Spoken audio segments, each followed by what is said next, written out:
बच्चों 10th class के हमने आपको ये लिखने के लिए फ़ोटो भी दी थी।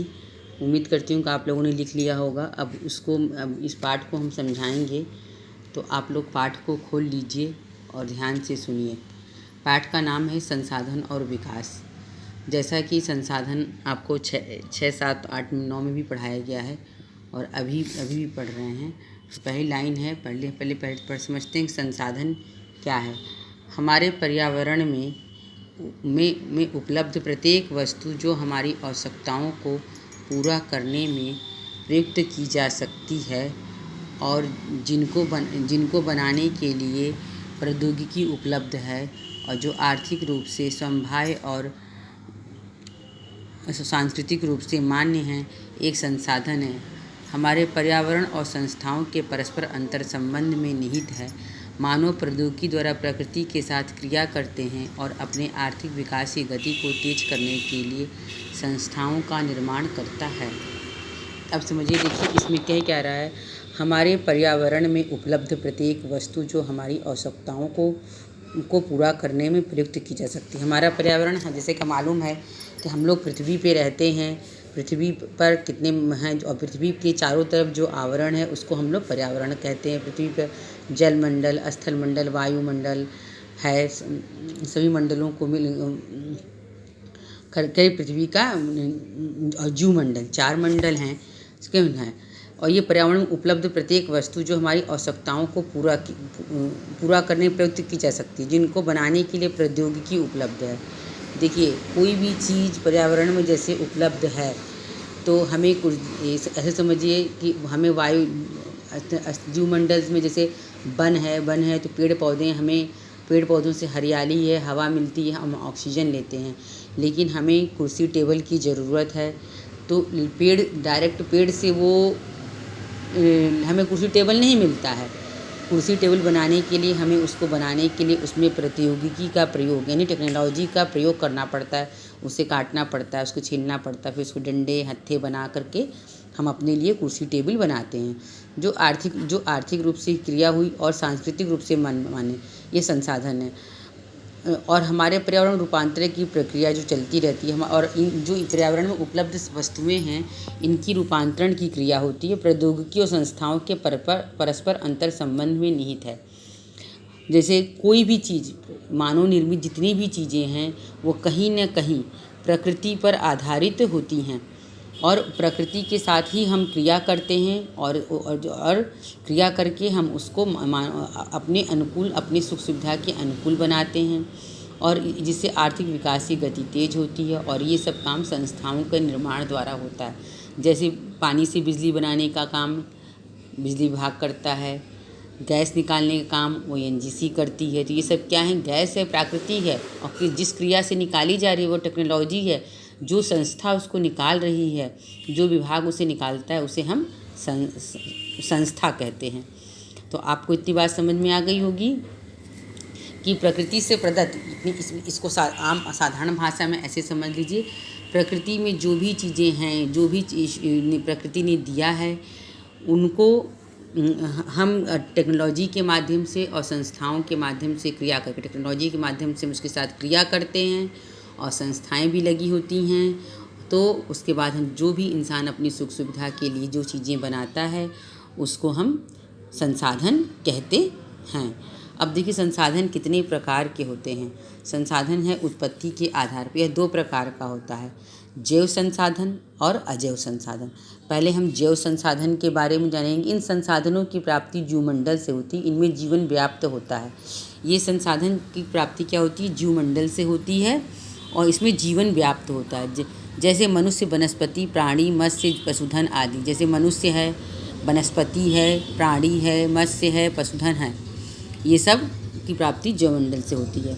अजैव संसाधन, ये वे संसाधन हैं जो निर्जीव वस्तुओं से बने होते हैं, अजैव संसाधन कहलाते हैं। जैसे चट्टानें और धातुएं हैं।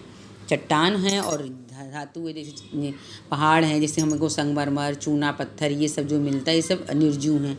और धातुएं जैसे सोना, चांदी, हीरा, ये सब मिलता है, ये सब है।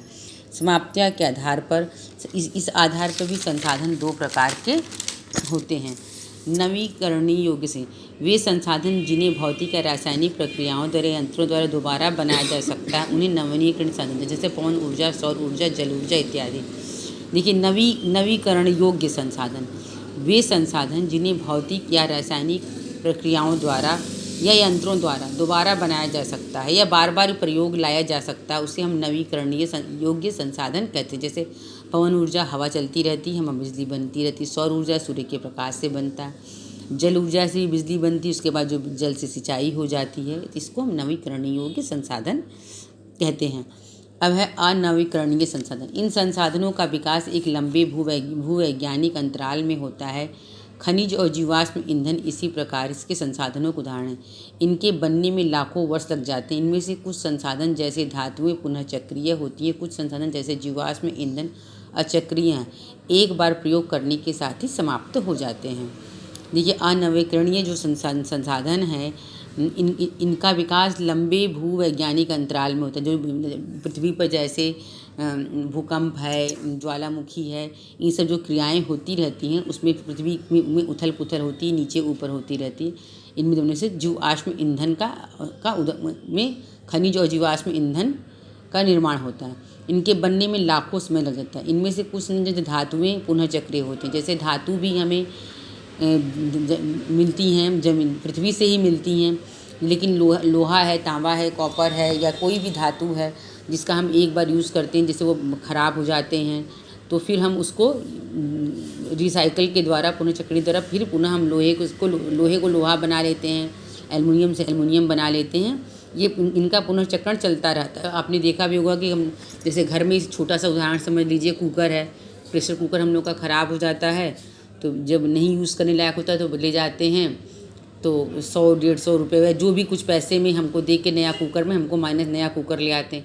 पुराना कुकर कंपनी ले जाती है, उसको फिर वो गलाती है, फिर उसका धातु निकालती है, इसका शोधन करके फिर उसमें कुछ मिलाकर जो भी करती होगी कंपनी, लेकिन उस धातु का यूज़ करके वो फिर नया कुकर बना देती है। तो ये पुनर्चक्रणीय प्रक्रिया है ना, चक्र द्वारा। कुछ जैसे जीवाश्म ईंधन अचक्रीय, इनके प्रयोग से जैसे डीजल, पेट्रोल है, गैस है, इसका हम एक बार इस्तेमाल कर लेते हैं, ये ख़त्म हो जाता है, फिर हम इसको बार बार यूज़ नहीं कर पाते हैं। तीसरा है स्वामित्व के आधार पर। ये स्वामित्व के आधार पर भी संसाधन दो प्रकार के होते हैं।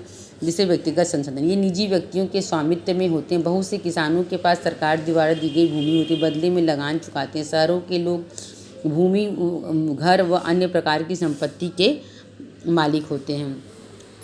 देखिए स्वामित्व के आधार पर व्यक्तिगत संसाधन ये निजी व्यक्तियों के स्वामित्व में होते हैं। बहुत से किसानों के पास सरकार द्वारा दी गई भूमि होती है, बदले में वो शहरों में भी लोग भूमि, घर व अन्य प्रकार की संपत्ति के मालिक होते हैं। तो ये क्या है, एक हमारा ये जिन चीज़ों को हम कहते हैं ये हमारी है वो हमारे व्यक्तिगत। सामुदायिक संसाधन, ये संसाधन समुदाय के सभी सदस्यों को उपलब्ध होते हैं। जैसे गांव में चारण भूमि, तालाब आदि, नगरीय क्षेत्र में सार्वजनिक पार्क, पिकनिक स्थल, खेल का मैदान सभी लोगों को उपलब्ध होता है। सामुदायिक संसाधन जिनका प्रयोग समुदाय के सभी लोग मिलकर करते हैं उसको हम लोग सामुदायिक संसाधन कहते हैं। जैसे गांव में पशुओं को चरने के लिए भूमि, तालाब, पानी पीने, नगरीय क्षेत्र में पार्क है, पिकनिक स्थल है, खेल का मैदान सभी लोगों के लिए उपलब्ध है। बस अड्डे हैं, रेलवे की सेवा है। तो ये सब क्या है, रेलवे में सभी लोग चलते हैं, कोई एक रेलवे किसी एक व्यक्ति का नहीं है, जो चाहे टिकट लेके बैठता है, जाता आता है। परिवहन है, सरकारी बसें, तो ये सब क्या है, हमारे सामुदायिक संसाधन के उदाहरण हैं। अब आइए है राष्ट्रीय संसाधन। तकनीकी तौर पर देश में पाए जाने वाले सारे संसाधन राष्ट्रीय हैं। देश की सरकार को कानूनी अधिकार है कि वह व्यक्तिगत संसाधनों को भी आम जनता के हित में अग्रहित कर सकती है। शहरी विकास प्राधिकरणों को सरकार ने भूमि अधिग्रहण करने का अधिकार दिया हुआ है। सारे खनिज पदार्थ, जल संसाधन, वन्य जीवन, राजनीतिक सीमाओं के अंदर सारी भूमि और 12 समुद्री मील यानी 22 किलोमीटर महानगरीय क्षेत्र व इनमें पाए जाने वाले संसाधन राष्ट्रीय संसाधन होते हैं। अब समझिए, देख रहे हैं तकनीकी तौर पर समझिए, तकनीकी जिन व्यक्तिगत संसाधनों को हम कहते हैं कि हमारा है, अगर तकनीकी तौर पर देखा जाए तो वो संसाधन भी राष्ट्रीय हैं। देश की सरकार को कानूनी अधिकार है को व्यक्तिगत संसाधनों का भी आम जनता के हित में अग्रहित कर सकती है। देखिए अगर जैसे हमारा घर है, हम घर के अंदर रह रहे हैं, कहते हैं हमारा घर है, लेकिन अगर हमारे घर के अंदर बाई चांस या कभी डीजल पेट्रोल या कुछ ऐसी चीज़ें मिल जाएं तो वो उस हमारे अपने घर को सरकार तुरंत जनता के हित में अग्रहित कर सकती है। या हमें जैसे कोई सड़क बन रही है, रेल लाइन बन रही है या पुल बन रहा है जिसमें बीच में हमारा घर आ रहा है या हमारा खेत आ रहा है, कुछ भी आ रहा है, तो सरकार को ये अधिकार है कि कानूनी रूप में उसको वो अग्रहित कर ले। अधिग्रहित करने का मतलब कि सरकार उसको ले लेगी ना। शहरी विकास प्राधिकरण, जैसे अपने क्या इलाहाबाद विकास प्राधिकरण है ना, ये तो इसी तरह जैसे पहले एडीए था, पीडीए हो गया है, को भूमि अधिग्रहण करने का अधिकार है। क्योंकि देखिए जितने भी आप अपने प्रयागराज में जितनी भी कॉलोनियाँ सुनते होंगे, सबको प्रयागराज मतलब इलाहाबाद विकास प्राधिकरण जब था तो उसने ज़मीन को अधिग्रहित करके उसका निर्माण किया जनहित में। सारे खनिज पदार्थ, जल साधन, वन जीवन, राजस्व सीमाओं के अंदर आने वाली सारी चीज़ें, इस तरह देश की सीमा के अंदर आने वाले जितने भी सारे खनिज पदार्थ, जल संसाधन, वन्य जीव हैं, वो सभी राष्ट्रीय संसाधन के अंतर्गत आते हैं। इसके अलावा समुद्री रेखा के जो हमारी समुद्री रेखा है उससे 12 मील यानी 22.2 किलोमीटर तक महासागरीय क्षेत्र, हम अपनी देश की सीमा से लगी हुई समुद्र के 22.2 किलोमीटर तक के सागरीय भूभाग में भी जो संसाधन पाए जाते हैं वह राष्ट्रीय संसाधन के अंतर्गत आते हैं। यानी हम अपनी देश की सीमा के उसे जो समुद्री सीमा है 22.2 किलोमीटर तक में जो भी संसाधन मिलेंगे उसको हम राष्ट्रीय संसाधन की श्रेणी के अंतर्गत रखते हैं। अब है अंतर्राष्ट्रीय संसाधन। राष्ट्रीय के बाद क्या हो गया? अंतर्राष्ट्रीय, जिसका इस्तेमाल विभिन्न देशों के लोग कुछ करते हैं। जैसे कुछ अंतर्राष्ट्रीय संस्थाएं संसाधनों को नियंत्रित करती। समुद्री तट रेखा में 200 मील की दूरी परे खुले आसमान में महासागरीय संसाधन किसी देश का अधिकार नहीं। इन संसाधनों को अंतर्राष्ट्रीय संस्थानों की सहमति के बिना उपयोग नहीं किया जा सकता है। तो जो ये संसाधन हैं, इन संसाधनों के समुद्री मील 200 मील की दूरी के बाद की जो समुद्र होती है उसके उपयोग के लिए हमें अंतर्राष्ट्रीय संस्थाओं की सहमति की आवश्यकता होती है। उनकी सहमति के बिना हम इसका उपयोग नहीं कर सकते हैं। अब देखिए विकास के आधार पर संसाधन, ये भी 2 प्रकार के होते हैं। समवायु संसाधन, ये वे संसाधन हैं जो किसी प्रदेश में विद्यमान होते हैं परंतु इनका उपयोग नहीं किया गया है। उदाहरण के लिए भारत के पश्चिम भाग में विशेषकर राजस्थान, गुजरात में पवन ऊर्जा और सौर ऊर्जा संसाधनों के अपार, परंतु इनका सही ढंग से अभी विकास नहीं हुआ। समवायु मतलब संसाधन तो हैं लेकिन टेक्नोलॉजी के अभाव में हम इनका यूज़ नहीं कर पाए। ऐसे संसाधनों को हम समवायु संसाधन कहते हैं। जैसे राजस्थान और गुजरात में पवन और सौर ऊर्जा की अपार संभावना है लेकिन हम इसका सही ढंग से उपयोग नहीं कर पाए। लेकिन अगर हम टेक्नोलॉजी विकसित कर लें तो इन संसाधनों का हम सही तरीके से उपयोग कर लेंगे। ये वे संसाधन हैं जिनका सर्वेक्षण किया जा चुका है और जिनके उपयोग की गुणवत्ता माध्यम निर्धारित विकसित संसाधन कहलाते हैं। ये वे संसाधन हैं जिनका सर्वेक्षण जिनके बारे में सर्वेक्षण का मतलब जिनके बारे में सभी को पता है और उनके उपयोग की गुणवत्ता और मात्रा निर्धारित की जाए विकसित संसाधन कहलाते हैं। अब है भंडारण। पर्यावरण में उपलब्ध वे पदार्थ जो मानव की आवश्यकताओं की पूर्ति कर सकते हैं लेकिन प्रौद्योगिकी के अभाव में पहुंच से बाहर है। भंडार है, अभी भी धरती के अंदर धरती इतनी गहरी है कि उसके अंदर कितनी चीज़ें हैं अभी किसी को पता नहीं है। तो वो भंडार में छिपे हुए हैं और न ही हमारे पास उतनी ज़्यादा टेक्नोलॉजी है कि हम उसका उपयोग कर सकें, इसलिए वो भंडारण में आते हैं। अब संचित कोष, यह संसाधन भंडार का ही हिस्सा है जिन्हें उपलब्ध तकनीकी ज्ञान की सहायता से प्रयोग में लाया जा सकता है, परंतु इनका उपयोग अभी शुरू नहीं हुआ। इनका उपयोग भविष्य की आवश्यकताओं की पूर्ति के लिए किया जाता है, परंतु वर्तमान में इसका उपयोग सीमित पैमाने पर ही हो रहा है। जो संचित कोष है ये भंडार का ही एक हिस्सा है। तकनीकी ज्ञान से इनका प्रयोग में लाया जा सकता है, परंतु इनका उपयोग अभी शुरू नहीं हुआ है क्योंकि लेकिन कुछ यूरोपियन देश जैसे जर्मनी और फ्रांस हैं, मतलब ऐसी संसाधन के लिए टेक्नोलॉजी पर काम कर रहे हैं और वर्तमान समय में इनका प्रयोग सीमित मात्रा में ही हो रहा है। अब है बच्चों संसाधनों का विकास। संसाधन जिस प्रकार मनुष्य के जीवन यापन के लिए अति आवश्यक है, उसी प्रकार उसकी गुणवत्ता बनाए रखने के लिए महत्वपूर्ण है। ऐसा विश्वास किया जाता था कि संसाधन प्रकृति की देन है, परिणाम स्वरूप मानव ने इनका अंधाधुंध उपयोग किया, जिससे निम्नलिखित समस्याएं पैदा हो गई। संसाधन जिस प्रकार मनुष्य के जीवन यापन के लिए अति आवश्यक है, जैसे जल है, वायु है, भूमि है, ये हमारे जीवन यापन के लिए अति आवश्यक है। जमीन नहीं रहेगी तो हम रहेंगे कहाँ, वायु नहीं रहेगा तो हम सांस कैसे लेंगे, पानी नहीं रहेगा तो हम पिएंगे क्या। हमारे जीवन के लिए ये संसाधन अति, लेकिन इनकी गुणवत्ता बनाए रखने के लिए महत्वपूर्ण है, इनको बनाए रखना भी महत्वपूर्ण है। पहले ऐसा विश्वास किया जाता है संसाधन प्रकृति की देन है, परिणाम स्वरूप मानव ने इसका अंधाधुंध उपयोग किया, जिससे निम्नलिखित समस्याएं पैदा हो गईं।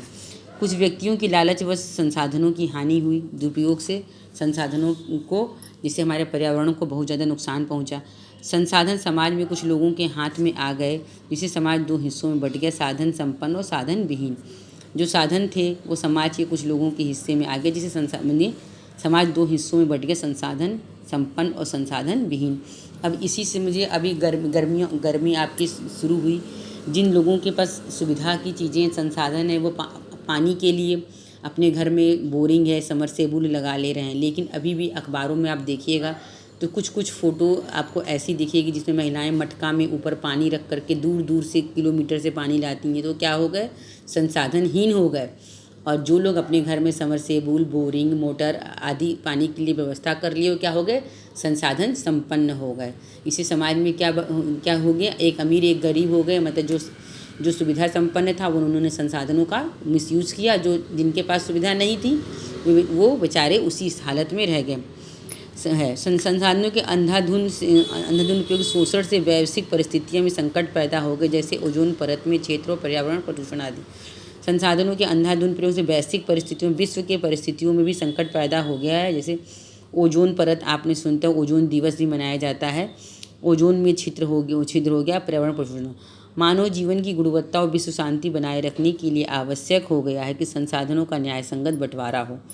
मानव जीवन की गुणवत्ता और विश्व शांति को बनाए रखने के लिए विश्व में की संसाधनों का यदि कुछ व्यक्ति या देशों तरह संसाधनों को वर्तमान दोहन जारी रहता है तो हमारी पृथ्वी का भविष्य खतरे में पड़ सकता है। अगर जिस तरह से वर्तमान समय में लोग इसका दोहन कर रहे हैं तो हमारी पृथ्वी का जो भविष्य वो खतरे में पड़, इसलिए हर तरह के जीवन के अस्तित्व को बनाए रखने के लिए संसाधनों के उपयोग की योजना बनाना अति आवश्यक है। जो के लिए आवश्यक है सतत अस्तित्व सही अर्थ में सतत पोषणीय विकास का ही एक हिस्सा है। इसलिए बच्चों पृथ्वी पर जीवन का अस्तित्व बनाए रखने के लिए संसाधनों की उपयोग की योजना बनाना अस्तित्व, जिससे सभी का सह अस्तित्व रह सके और सभी का विकास हो सके। सभी का सह अस्तित्व और सभी के विकास के बारे में कल हम आपको पढ़ाएंगे। और आज इतना ही है, लेकिन आप लोग इससे समझने की कोई कोशिश करिएगा, अपना विचार भी इस पर 2 लाइन लिखने की कोशिश करिएगा। क्या पृथ्वी के पर्यावरण को नुकसान पहुंचाने की वजह से ही कोविड-19 जैसी महामारी पृथ्वी पर आई है? इसके लिए इंसान कितना दोषी है? इस बारे में आप अपनी तरफ से 5 लाइनें लिखिएगा।